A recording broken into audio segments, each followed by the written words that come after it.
This is your Team Canada preview for the 2018 World Junior Championships starting on December the 26th in Buffalo, New York. And that's coming up next.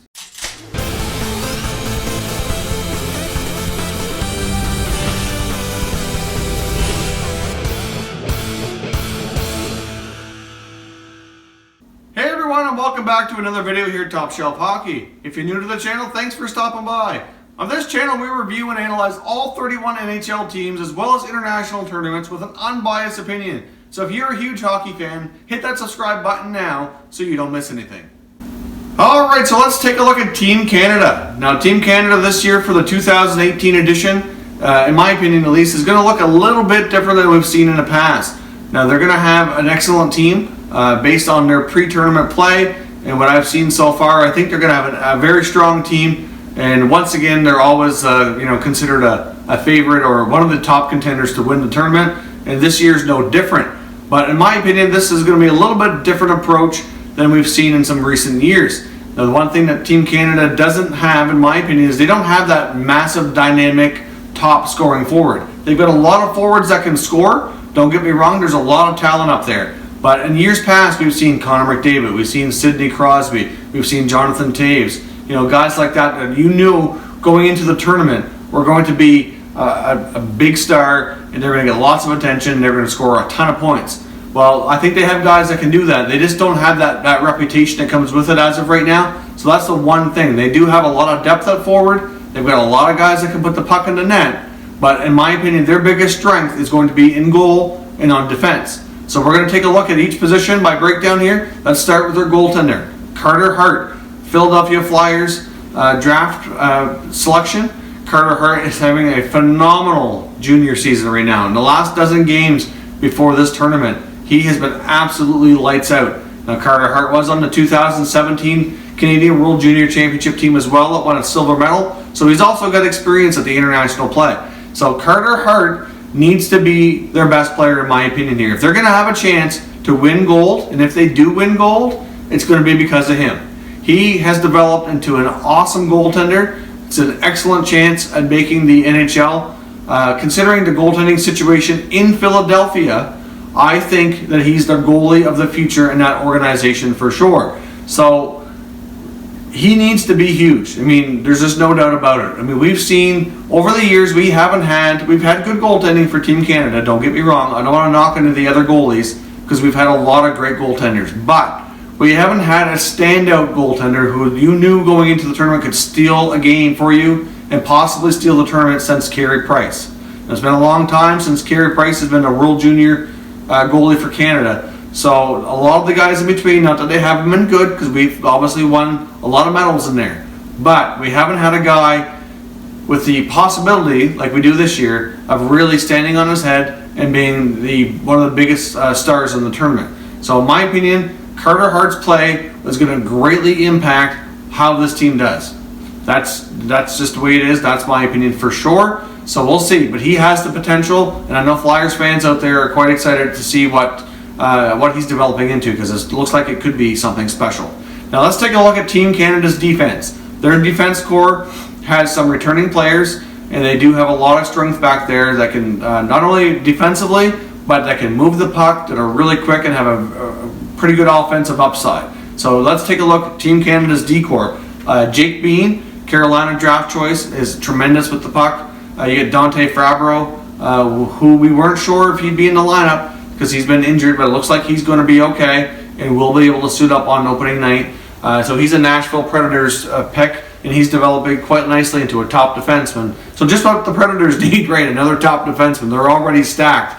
So he may have a hard time getting into their lineup. And I know when the big three-way deal went down between the Ottawa Senators, Nashville Predators, and Colorado Avalanche, I think that obviously a defenseman did go to Colorado. They really wanted Fabro, I think, but they wouldn't budge on him.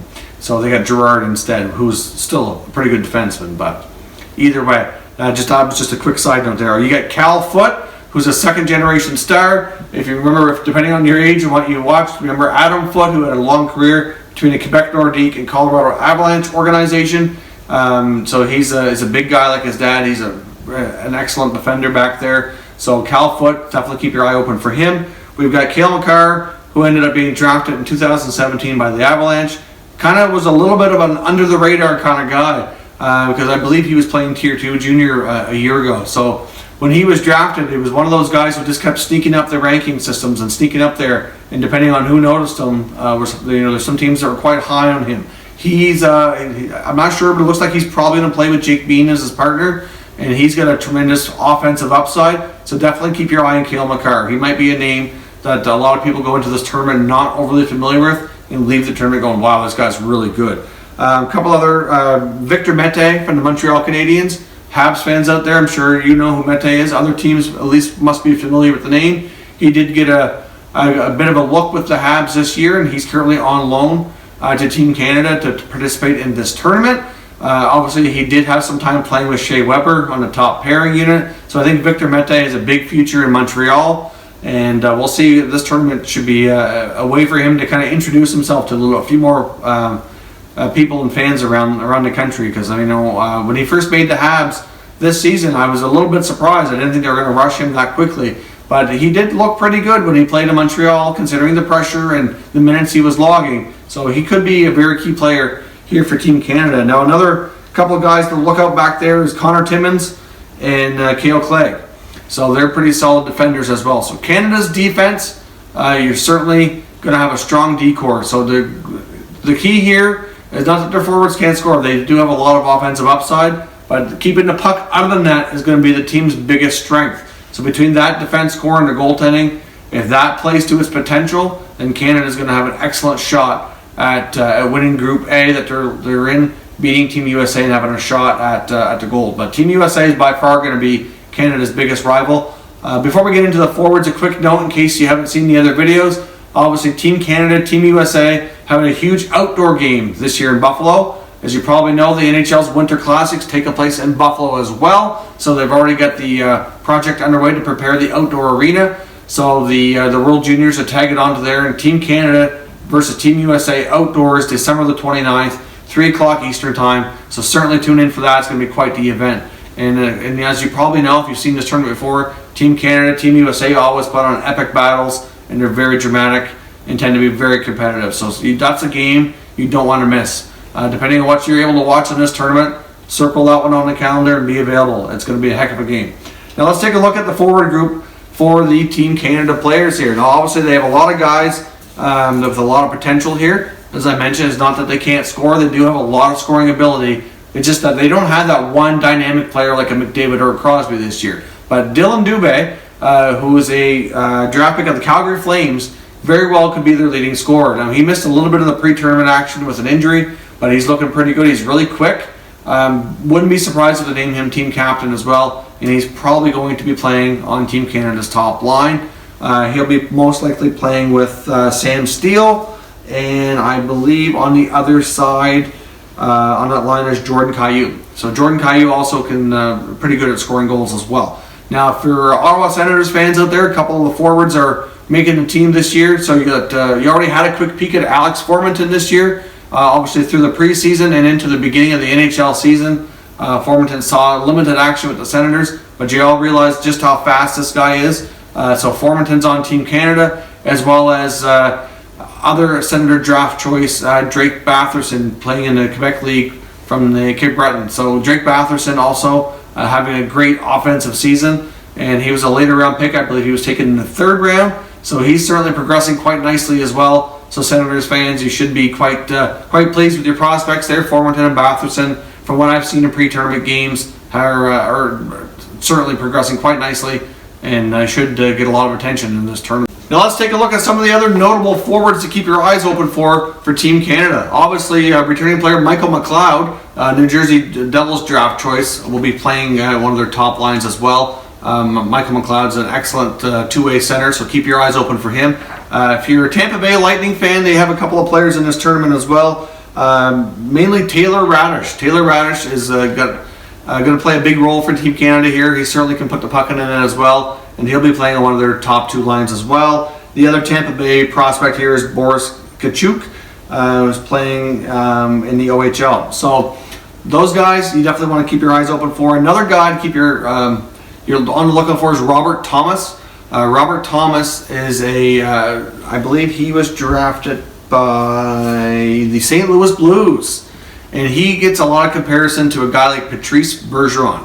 So not to say that he's quite at Bergeron's level as of yet, but that's who he reminds a lot of scouts of. He's an excellent two-way player, good on faceoffs.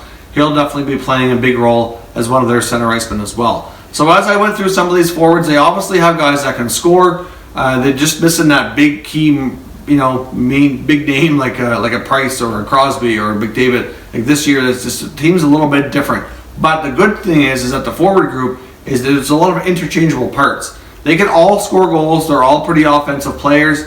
You could probably flip-flop first, second, third line, and you're not going to get a great deal of difference. So the team's built well. They're well coached. So we'll see if they can have a shot at a gold medal this year. Their biggest competition by far is going to be Team USA, I believe. If you look at Group A, they're in against the Americans, the Finns. They're also playing up against the Slovaks and the Danes. So Denmark and Slovakia shouldn't be too much competition for Canada.